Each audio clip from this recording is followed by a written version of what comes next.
শেখ হাসিনার পতনের দিন ২৪-এর ৫ আগস্ট রাজধানীর চাংখারপুলে ৬ জনকে হত্যার ঘটনায় মানবতাবিরোধী অপরাধের মামলার রায় আজ। মঙ্গলবার ২০ জানুয়ারি আন্তর্জাতিক অপরাধ ট্রাইব্যুনাল ১-এর চেয়ারম্যান বিচারপতি মোহাম্মদ গোলাম মুর্তজা মজুমদারের নেতৃত্বাধীন ৩ সদস্যের বিচারিক প্যানেলে এই রায় ঘোষণা করা হবে। প্যানেলের অন্য ২ সদস্য বিচারপতি মোহাম্মদ শফিউল আলম মাহমুদ এবং অবসরপ্রাপ্ত জেলা ও দায়রা জজ মোহাম্মদ মাহিতুল হক এনাম চৌধুরী।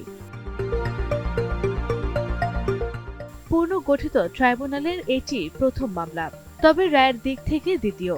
এ মামলায় মোট আসামি ৮ জন, এর মধ্যে গ্রেপ্তার ৪ জন, বাকিরা পলাতক।